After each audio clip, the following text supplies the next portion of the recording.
Welcome back to What Does This Word Mean? A podcast that explores the meanings behind trending English words.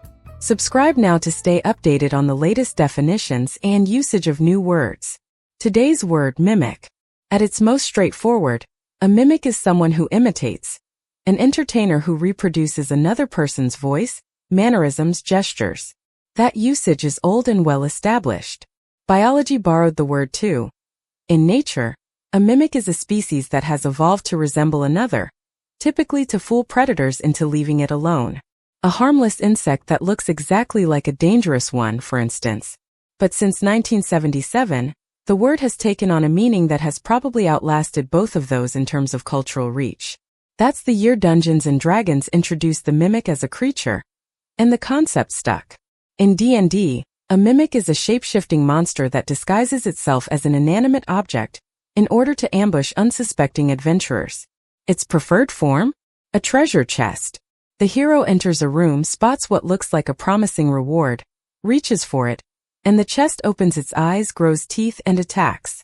It's a simple, almost elegant piece of game design. It turns the player's own greed against them. From there, the mimic became a template. The idea of a creature that impersonates objects or people, doppelgangers, shapeshifters, things that wear a familiar face, has populated video games, fantasy series, and genre fiction ever since.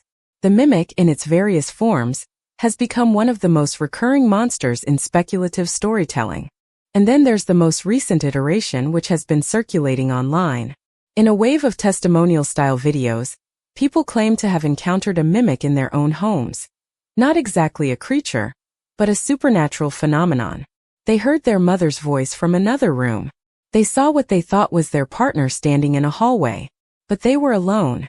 The mimic in this telling is a malevolent spirit that takes the form of someone you know and trust, for reasons that are never quite clear. These accounts are almost certainly fabricated, crafted for atmosphere, designed to unsettle. There is no evidence supporting any of them, but they spread because the premise is effective. The idea that something familiar might not be what it appears, that the person you trust might not be who you think, is genuinely unsettling in a way that straightforward monster stories often aren't. Mimic, a word that started with imitation, passed through biology, became a beloved D&D trap, and has now found its way into the corner of the internet where creepypasta lives. Thanks for tuning in. Before leaving, don't forget to like and to subscribe to the podcast for the next episode.